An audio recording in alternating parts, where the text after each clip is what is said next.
말씀을 준비하고 있습니다. 우리 느헤미야 4장 1절부터 2절 잠깐 보도록 할게요. 오늘은 파워포인트를 주중계부터 한번 준비해 봤어요. 우리가 성벽을 다시 쌓아 올리고 있다는 소식을 들은 산발랏은 몹시 분개하며 화를 내었다.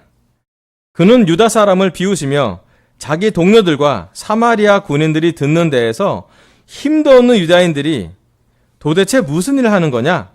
이 성벽을 다시 쌓는다고? 여기에서 제사를 지나겠다는 거냐? 하루 만에 일을 끝내겠다는 거냐? 불타버린 돌을 흙무더기 속에서 다시 꺼내어 쓸 수 있다는 거냐? 하고 빈정거렸다. 아멘. 여기 느헤미야 3장까지는 이제 느헤미야가 드디어 여러 문중 여러 사람들이 준비해서 성벽을 쌓기 시작했어요.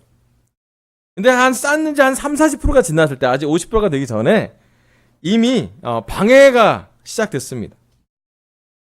사실 참 제자 삶 살다 보면 좋은 일을 할 때 늘 방해가 오지 않나요? 선하고 의롭고 하나님이 기뻐하시는 일을 하려고 하다 보면 우리는 원치 않게 자꾸 방해 공작을 사탄이 주는 것 같아요. 여러분, 언제 여러분이 많이 방해를 받은 게 기억이 나요? 주로 언제 방해가 돼요? 바쁠 때. 네. 바빠지게 하잖아요. 우리 영적으로 잘 지내려고 그러는데 회사 가면 계속 일이 떨어지고 가정에서도 계속 일을 해도 끝도 없는 소모적인 일이 많이 들어갈 때도 있고, 우리 삶에서 영적으로 잘 지내려고 할 때 사실은 성벽을 영적으로 잘 세우려고 할 때 방해도 시작됩니다.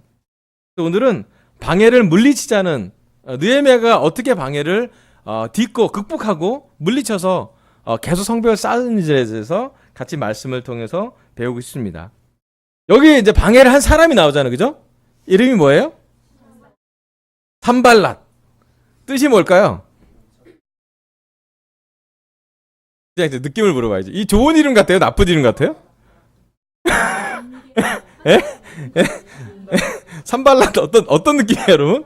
박광식이랑 좀 다르잖아요? 예. 여기 보면 이 뜻이 뭐냐면 달씨는 생명을 주었다예요. 달씨는 달을 보면서 신을 섬기는 사람이에요. 이 사람이 생명을 주었다라고, 이름이 그 뜻이에요. 이 사람이 어떤 사람이냐면 유다 백성 중에 유다 백성이 바벨론으로 본토로 귀환할 당시에 사마리아 지역의 총독이었어요. 벳호론이라 해서 호론 지역 출신 사람이에요. 자, 많은 성경학자들이 찾아봤는데 이 산발랏은 아수르 남자와 사마리아 여자 사이에서 태어난 사람이래요. 혼혈아였어요. 다문화 가정. 자, 특별히 엘리판텐의 섬에서 나온 파피루스 문서가 있어요. 아주 건조된 섬에서 나온 파피루스에서 뭐라고 나냐면 산발랏이 아이 2명을 낳아요. 한 사람이 들라야고 둘째가 셀레야라는 아이를 낳아요. 들라야라는 들라야와 셀레야의 이름의 원어는 여호와를 축약한 단축문이라고 얘기를 해요. 특별히 들라야는 이름이 여호와는 자유롭다, 뭐 이런 뜻이에요. 그래서 보니까 온전치는 않지만 신앙이 있는 사람이었어요. 완전하지 않지만 하나님을 믿었어요. 그리고 요세푸스라는 유명한 학자가 주장하기에는 어떻게 했냐면 산발랏의 사위가 나중에 제사장 엘리사집의 제사장의 자리에 들어가게 돼요. 근데 느헤미야가 나중에 성전이 완성된 다음에 쫓아냈어요.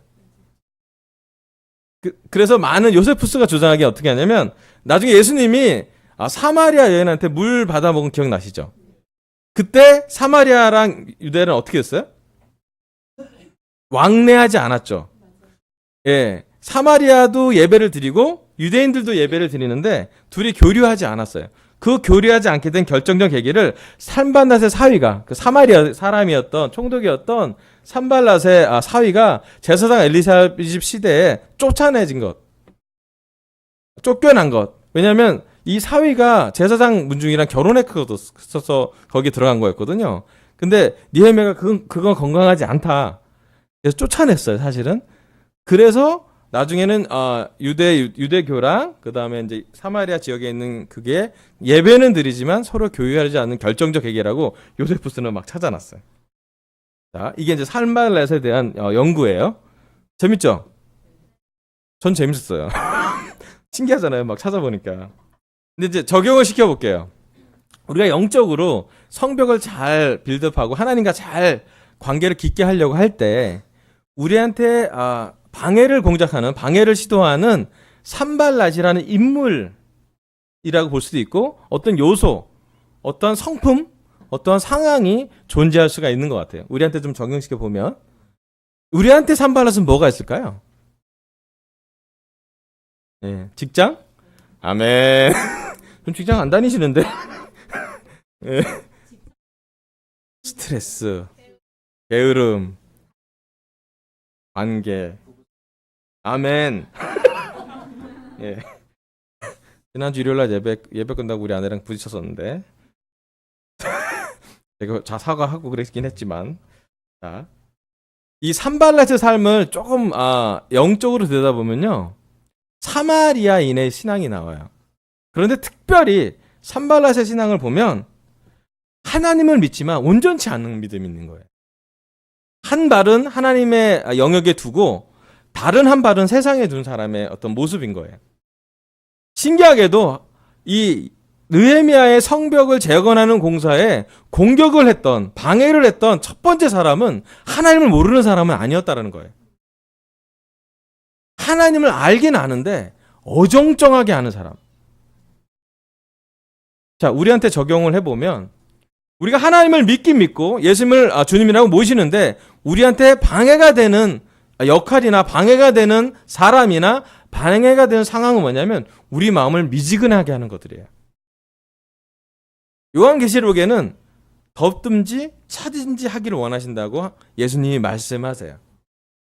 근데 우리가 신앙생활을 오래오래 하다 보다면 여러 가지 상황을 겪으면서 여러 가지 세상의 삶을 살면서 우리 신앙이 뜨거웠다가 어느 정점을 지나서 점점점 미지근해질 때가 돼요. 근데 차가워지지는 않아요. 자, 오늘 우리가 산발랏을 만났다면 우리는 한 발은 하나님 나라에 둘 거고요. 다른 한 발은 세상적인 것에 그 발이 서 있을 거예요. 하나님은 성벽을 세울 때 참 느헤미야가 아주 아무 방해 없이 잘 세워지면 좋을 텐데 그런 것을 허락하신 것이 아니라 어느 한 30-40% 정도의 공정이 진행됐을 때 이미 산발랏이라는 아주 강한 리더십을 가진 사람으로 인해 공격을 받게 했어요. 여러분 우리가 느헤미야라면 이 산발랏의 공격에 어떻게 반응했을까요?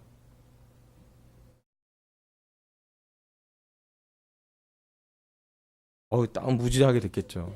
예? 위축되죠. 이 사람 유대 총독이었어요. 그리고 이 바사 제국에서 유대로 가려면 사마리아를 지나야만 했어요. 건축 자재를 가져오려고 해도 벽돌을 가져오려고 해도 그 지역을 갖고 있는 총독의 허락을 받지 않으면 가기가 쉽지 않았을 거예요. 꼭 우리가 영적으로 잘 지내려면 못 지내는 상황이 우리를 꼭 지나가게 하잖아요.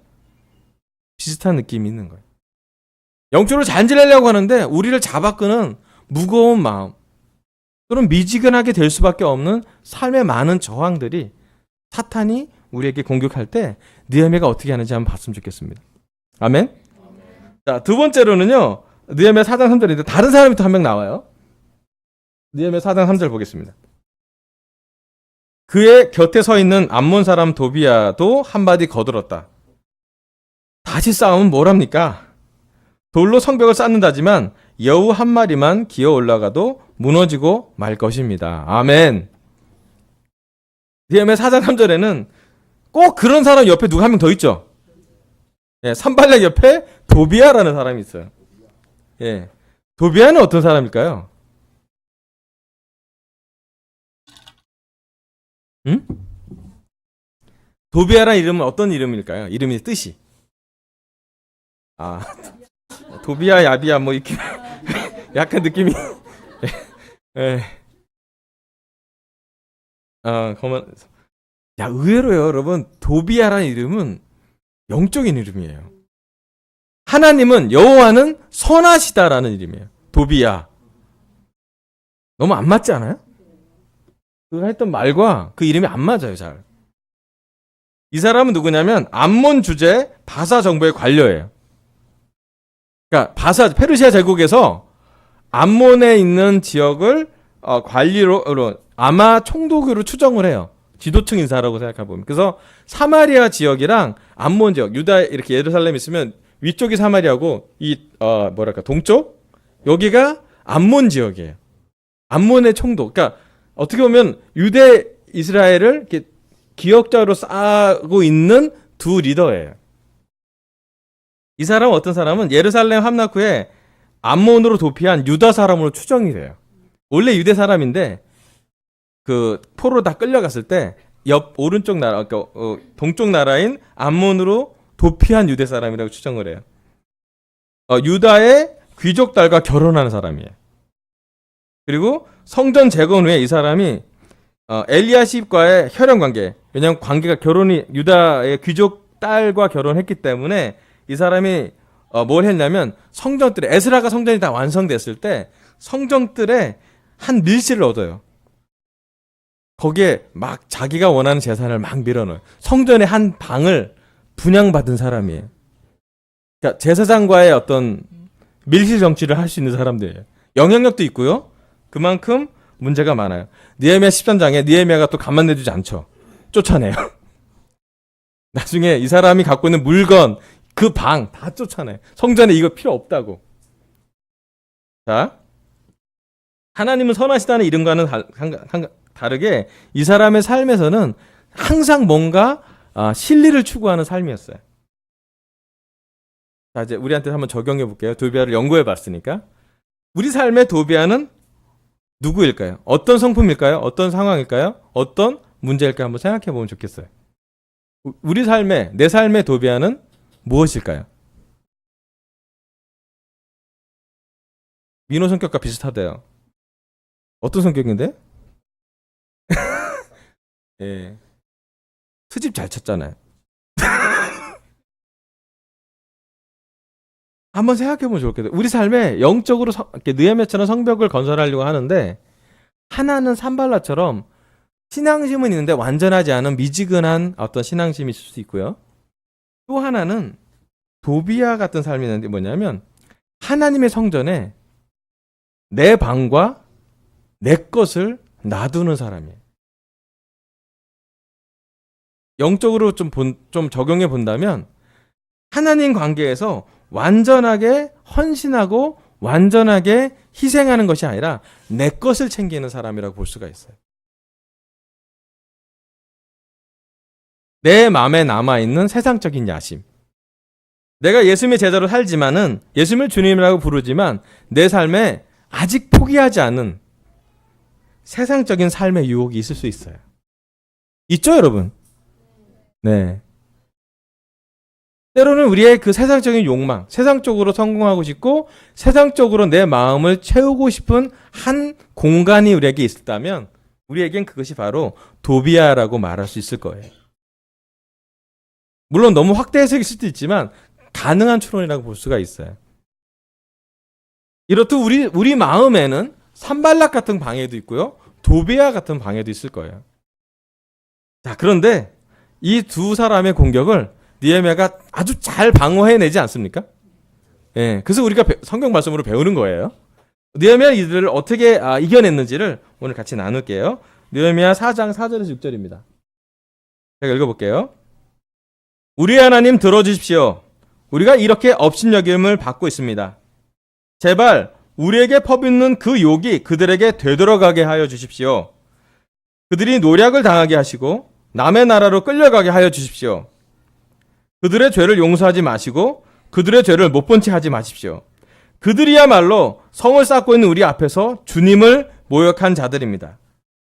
우리는 성 쌓는 일을 계속하였다. 백성이 마음을 모아서 열심히 일하였으므로 성벽 두르기는 마칠 수 있었으나 높이는 반밖에 쌓지 못하였다. 아멘. 자, 산발락과 도비아의 도발에 방해에 느헤미야가 했던 첫 번째 극복은 어떻게 하나요? 네. 기도했어요. 아멘. 자, 오늘 설교 첫 번째 포인트는 방해를 물리치기 위해서 제일 먼저 느헤미야는 기도했다입니다. 넘겨주세요. 다음 램프 슬라이드. 방해를 물리치기 위해서 제일 먼저 느헤미야는 기도했어요. 아멘. 근데 그 기도가 되게 리얼합니다. 잠깐 앞에 슬라이드 기도문 좀 보세요. 이게 기도가 좀 강하지 않아요? 어떤 기도인가요?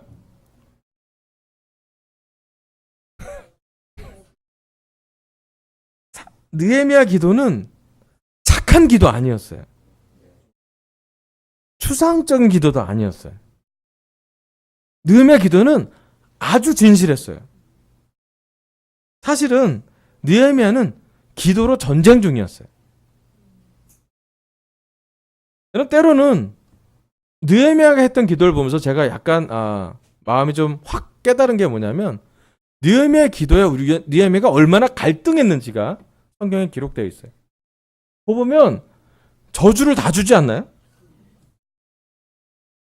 업신여김을 당하고 있다고 생각하고 제발 우리에게 퍼는 그 욕이 되돌아가게 해달라고 그랬고요.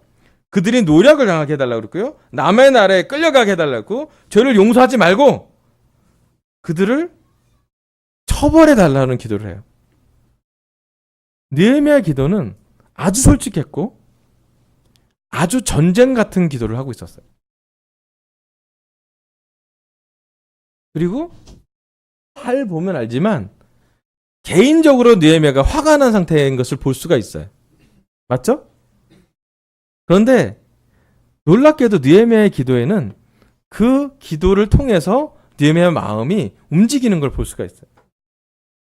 나중에 막 화가 나다가 어떤 걸 만나냐면 그들이야말로 성을 쌓고 있는 우리 앞에서 주님을 모욕한 자들임이라는 구절로 끝나요.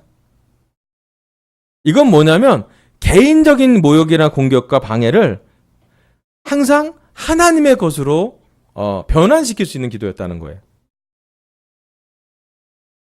되게 재밌어요. 기도가 쉬운 기도가 아니었고 전쟁 같은 기도였는데 요즘 이런 기도 우리 잘 안 하잖아요. 예?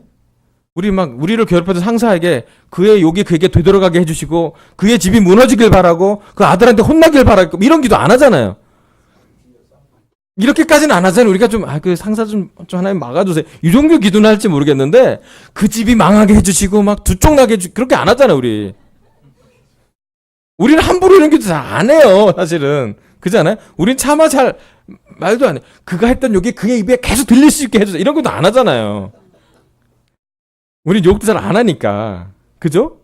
근데 느헤미야가 사실은 되게 개인적으로 거의 반격하듯이 이게 사실은 기도문인지 의심할 정도까지 리얼한 기도를 하는데요. 사실 그 마음이 그랬다는 거예요. 전혀 쉽지 않았고요. 전혀 은혜를 구할 정도의 여유가 있는 건 아니고 정말로 삶의 전쟁 중에 있는 기도를 솔직하게 기록했어요. 그런데 거기서 끝나는 게 아니라 개인적인 그런 화를 영적인 분노로 전환하는 기능을 갖고 있었어요. 이게 느헤미야 기도의 핵심이에요. 하나님이 우리에게 훈련하고 싶은 기도는 뭐냐면 어떠한 고난이나 어떠한 방해가 왔을 때 개인적으로 우리가 일정 시간 좀 힘들어 할지라도 항상 깨달아야 될 게 뭐냐면 하나님을 모욕하는 것을 깨달는 것을 하나님은 원하세요. 너희를 공격하는 건 나를 공격하는 거라고 하나님은 알기를 원하세요. 우리가 그리스도인으로 방해 공작에 자주 넘어지는 이유는 오롯이 개인적으로 다 받아들이기 때문일 때가 많아요. 방해가 샜는데 그들의 공격을 통해서 너가 정말 못나서 이런 일이 생겼다라고 우리가 믿어버릴 때가 많아요. 우리 신앙이 우리 스스로 고발할 때도 많고요. 우리 내면의 소리가 우리를 부정적으로 생각할 때도 많이 있어요. 낙담되고요. 쓰러지고요. 막 그렇게 될 때가 되게 많아요. 하지만 느헤미야가 무엇을 했냐면 낙담도 되고 힘들었지만 궁극적인 과정은 뭘 했냐면 주님을 모욕한 것으로 결론을 내요. 왜 이러냐면 이 일이 주님의 일이기 때문에. 자, 이 변환을 가장 잘하는 사람 중에 하나가 누구냐면 다윗이에요. 다윗이 골리앗을 만났을 때 어떻게 했어요?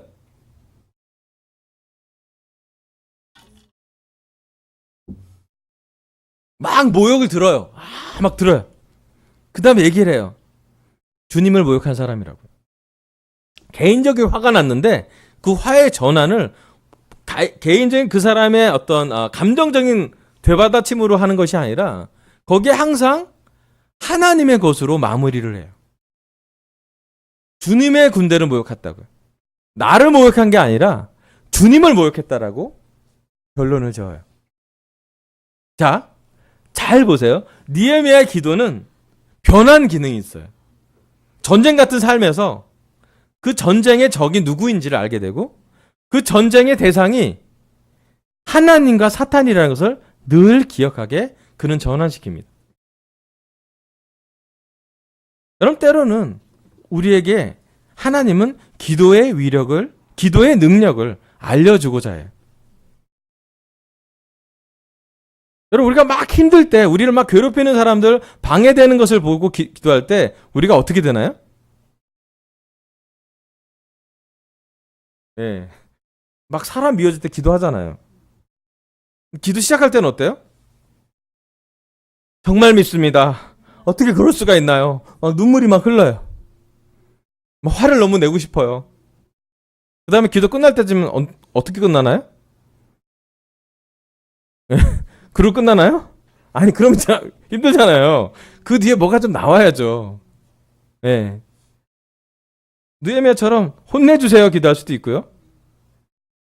하지만 우리 맨 끝에 예수님 십자가를 기억하고 난 다음에 기도 중에 예수님의 마음을 조금 느끼고 난 다음에 우리 마음이 조금씩 변해요. 완전하진 않지만 조금씩.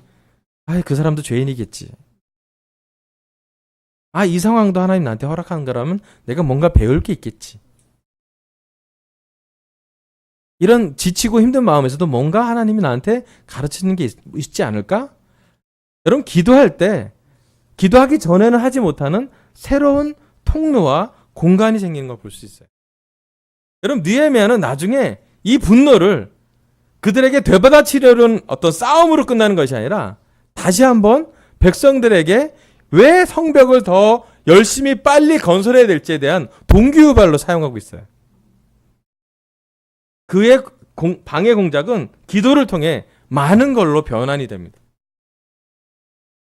부정적이었던 것이 느헤미야가 기도했을 때 긍정적인 에너지로 변환되는 것을 볼 수가 있어요. 오늘 우리 삶에 방해 공작이나 문제가 많고 고난이 우리 삶에 많이 있다면 꼭 부탁드리고 싶은 건 뭐냐면 느헤미야처럼 기도하라고 얘기하고 싶어요. 첫 번째는 아주 리얼한 기도예요. 솔직한 거예요. 하나님만 더 알 수 있는 더 리얼한, 가감 없는 솔직한 마음도 얘기하시고요. 두 번째로는 그 기도 끝에는 여러분한테만 그런 것이 아니라 하나님의 성전인, 하나님의 영을 받고 있는 우리한테 그런 공격을 준 것은 주님을 모욕한 것이라고 생각을 정리할 수 있도록 그 변환을 할 수 있는 기도를 해낸다면 여러분, 우리는 그 기도의 위력을 경험할 수 있을 거예요. 그럼 사도 바울도 너무나 많이 그를 괴롭히는, 그를 핍박하는 많은 사람에게도 똑같은 기도를 했어요. 예수님은 자기를 채찍질하고 자기를 찌르는 사람한테도 똑같이 반응했어요. 그들이 무슨 짓을 하는지 잘 모른다고. 아주 개인적인 것을, 아주 개인적인 고통을 아주 영적으로 하나님의 것으로 변환시켜요. 진정한 기도를 성장하고 성숙한 사람이라면 느헤미야처럼 기도할 텐데 개인적인 공격을 영적으로 승화시킬 때 그것은 하나님이 가진 놀라운 성품을 발견하게 될 수 있는 것입니다. 여러분, 우리의 상황을 우리의 눈으로만 보는 것이 아니라 기도를 통해 하나님의 눈으로 보는 것을 훈련하시길 바랍니다. 우리가 갖고 있는 억울함이 있다면 그 억울함 자체를 하나님이 이해하신 것을 기억하시고 하나님이 동행하시는 것을 기도하시고 언젠가 그 억울함을 하나님이 풀어줄 것 또한 기도하셔야 돼요. 산발락처럼 기도하지 마시고요. 도비아처럼 기도하지 마시고 느헤미야처럼 기도하시면 좋겠습니다. 아멘. 두 번째는 기도하고 난 다음에 그가 또 두 번째 반응을 보입니다. 느헤미야 4장 7절부터 14절까지 좀 읽어보겠습니다. 느헤미야 4장 7절. 그때에 산발락과 도비아와 아라 사람들과 암몬 사람들과 아스도 사람들은 예루살렘 성벽 재건이 잘 되어가고 있으며 군데군데 무너진 벽을 다시 잇기 시작했다는 소식을 듣고서 몹시 화를 내면서 한꺼번에 예루살렘으로 올라와서 성을 치기로 함께 모의하였다. 우리를 혼란에 빠뜨리려는 것이었다. 그래서 우리는 한편으로는 우리의 하나님께 기도를 드리고 다른 한편으로는 경비병을 세워 밤낮으로 지키게 하였다. 그런데 유다 사람들이 사이에서 이런 노래가 퍼지고 있었다. 흙더미는 아직도 산더미 같은데 짊어지고 나르다 힘이 다 빠졌으니 우리 힘으로는 이 성벽 다 쌓지 못하리. 노래를 부르고 있어요. 11절 한편 우리의 원수들은 쥐도 새도 모르게 쳐들어와서 우리를 죽여서 일을 못하게 하려고 계획하고 있었다. 그들 가까이에서 사는 유다 사람들이 우리에게 올라와서 그들이 사방에서 우리를 치려고 한다고 10번이나 일러주었다. 13절 그래서 나는 백성을 보고 백성 가운데서 얼마를 가문별로 칼과 창과 활로 무장시켜서 성벽 뒤 낮은 빈터에 배치하였다. 백성이 두려워하는 것을 보고 나는 귀족들과 관리들과 그 밖의 백성들을 격려하였다. 그들을 두려워하지 말아라. 위대하고 두려운 주님을 기억하고 형제 자매와 자식과 아내와 가정을 지켜야 하니 싸워라. 아멘. 자, 느헤미야 4장 7절부터 10절 좀 긴 구절이었는데 첫 번째 느헤미야는 기도를 했고요. 두 번째 느헤미야는 뭘 했나요?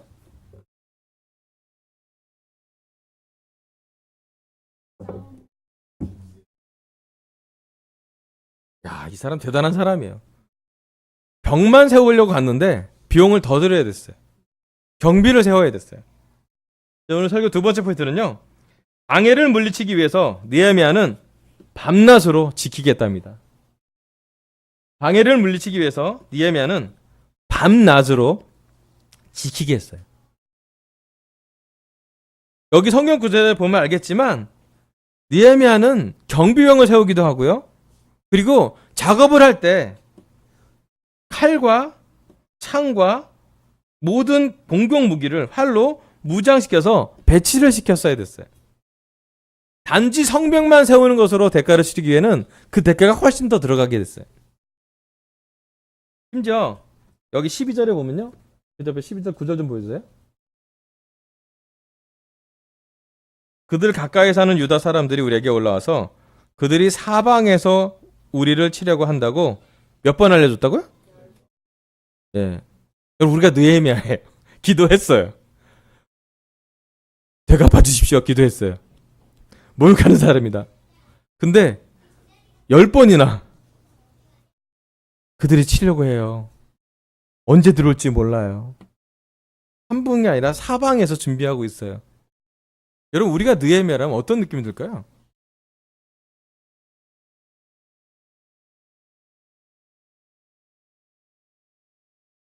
네.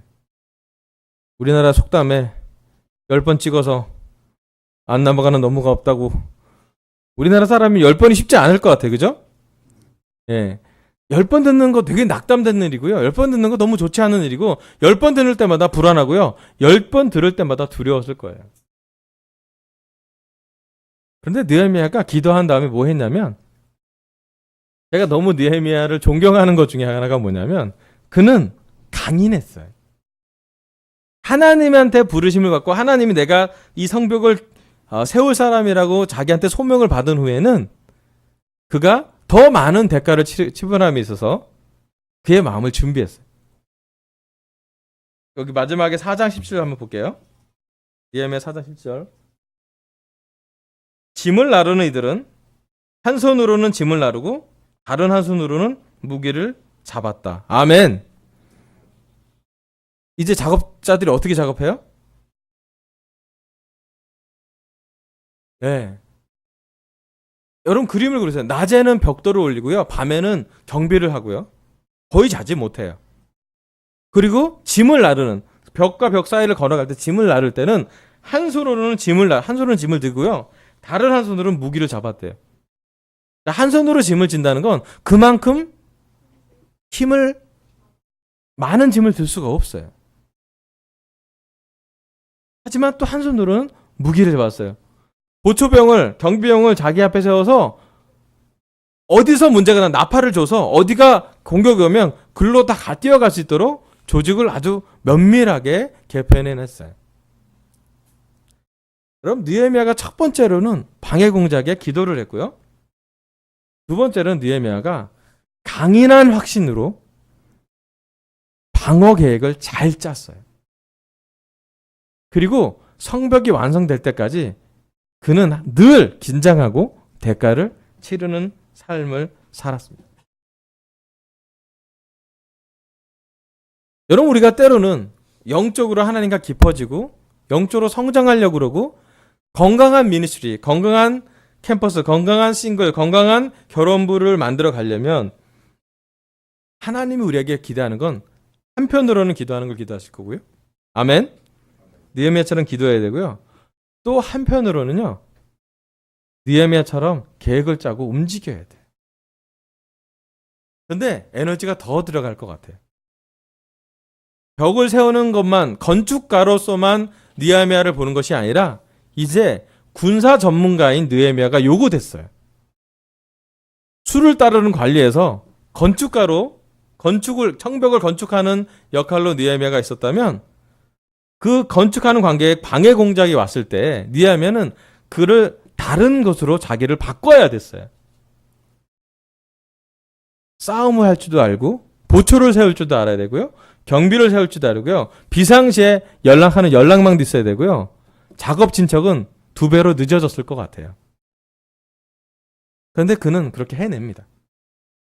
나중에 느헤미야는 세 번째로 저 느헤미야 뒤쪽으로 가면 성전에서 또는 성벽에서 옳지 않는 걸 다 몰아내요. 네, 그게 진짜 성벽의 완성이라고 볼 수가 있어요. 여러분, 우리가 하나님과 성벽을, 영적인 성벽을 하나씩 잘 세워 올라가려면 첫 번째는 기도를 해야 되고요. 두 번째는 그 기도가 이루어지도록 잘 지켜야 합니다. 기도하고 기도가 이루어지려고 지켜주는 구체적인 예를 들면 혼자 할 수 없다라는 거예요. 여러분 하나님과 시간을 보내는 것, 하나님과 성장하려면 여러분과 하나님과 시간 보내는 걸 결정하고요. 두 번째로 뭘 하냐면 그렇게 시간 보내는지 물어볼 사람을 찾아야 돼요. 여러분 죄를 짓고 죄에서 유혹을 보호받고 싶다면 죄를 짓지 않게끔 방어해주는 기도를 해야 되고요. 두 번째로는 죄를 짓기 전까지 죄의 유혹이 왔을 때 나눌 수 있는 사람을 찾아야 돼요. 지키게 만들어야 돼요. 느헤미야는 지키게 만들었어요. 한쪽은 건축기구를 또 한쪽은 무기를 들고도 그는 평벽을 건설하게 하는 걸 배웠게 했어요. 아마도 더 힘들었을 것 같고 아마도 더 대가가 컸을 것 같아요. 하지만 느헤미야는 그것을 그의 건축 동기로 도와주고 있어요. 전에 구절 한번 보여줄게요. 구절은 이렇게 얘기해요. 나는 귀족들과 관리들과 그 밖의 백성들을 격려했다. 그들을 두려워하지 말아라. 위대하고 두려운 주님을 기억하고 형제 자매와 자식과 아내와 가정을 지켜야 하니 싸워라. 여러분 이 말을 들었을 때 어떤 느낌이 들까요?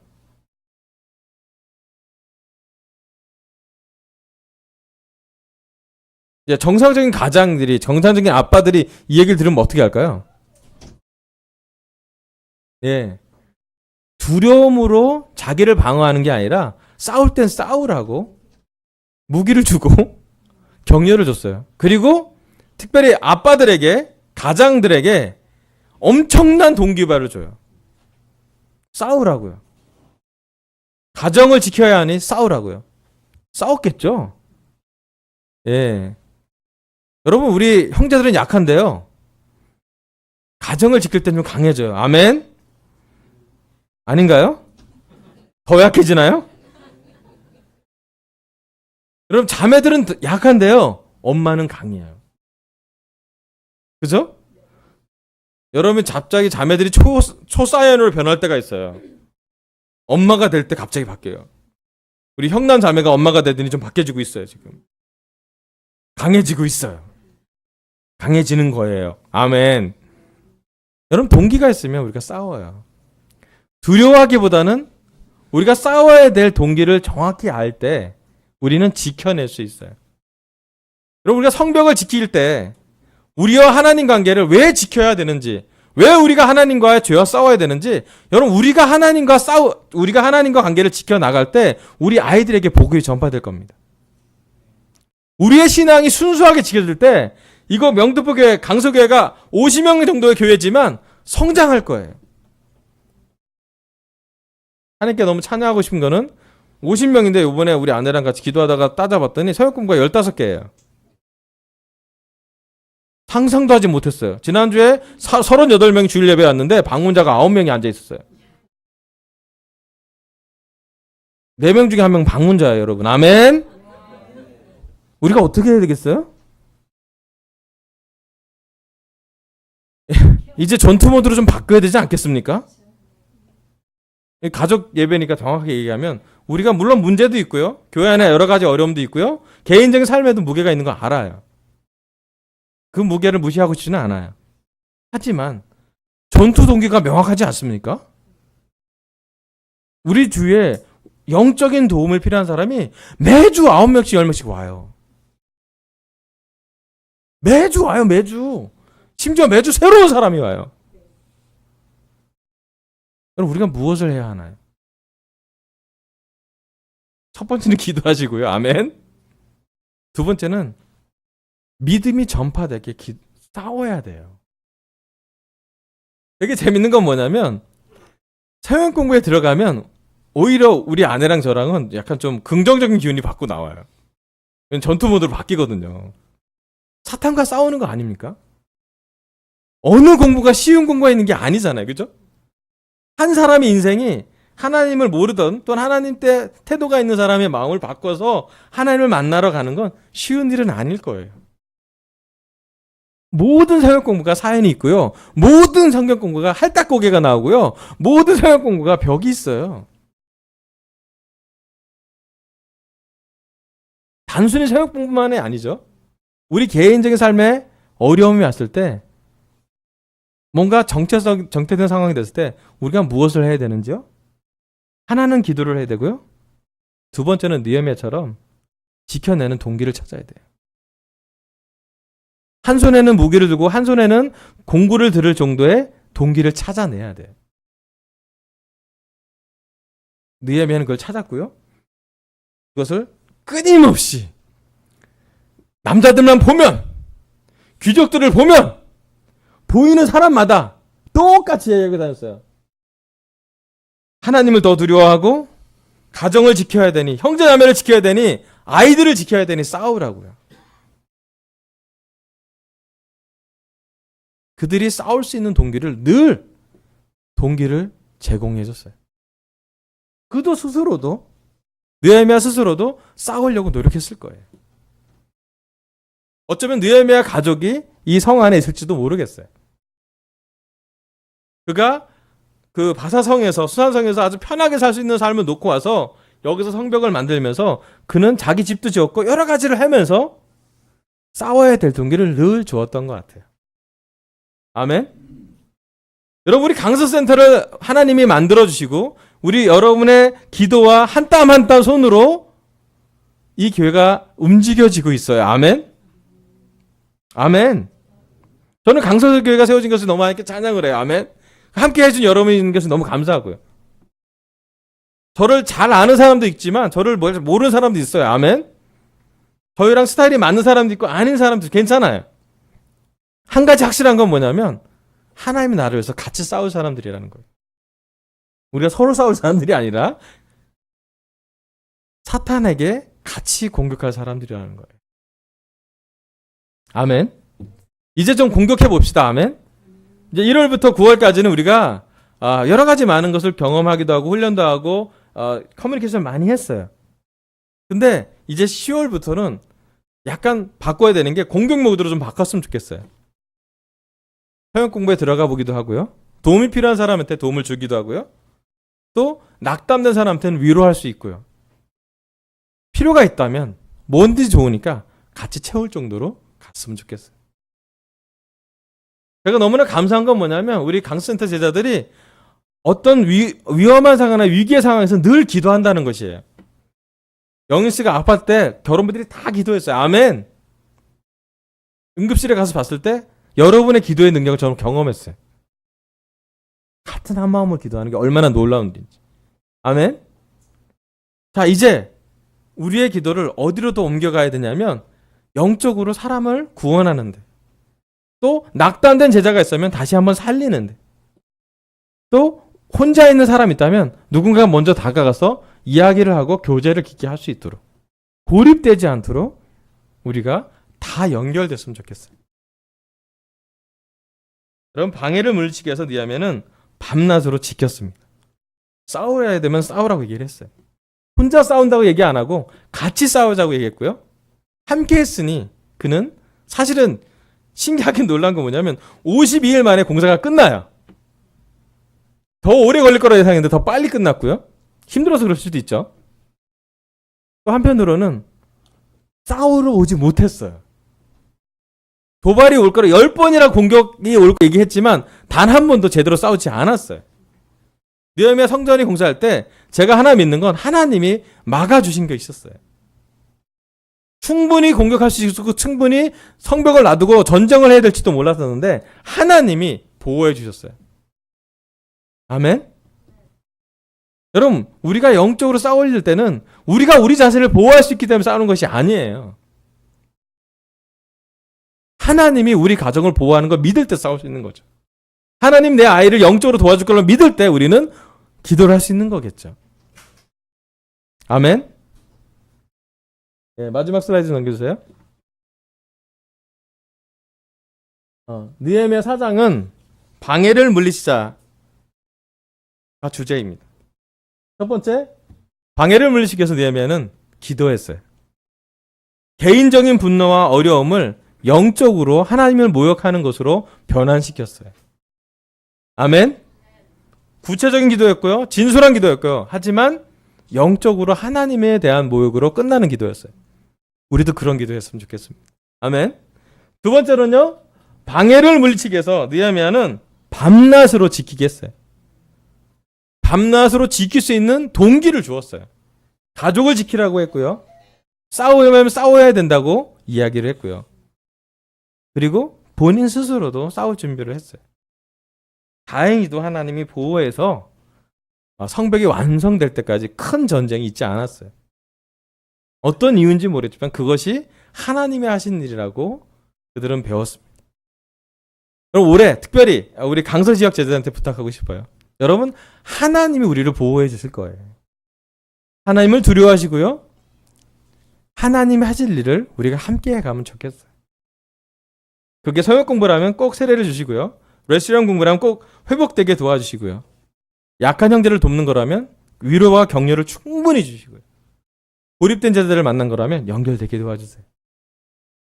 어떤 것이라도 좋으니 우리가 하나님이 원하시는 성벽을, 우리에게 부여된 소임이라고 생각하는 우리들의 성벽을 함께 같이 건설해 나가길 바라면서 설교를 마치겠습니다. 감사합니다.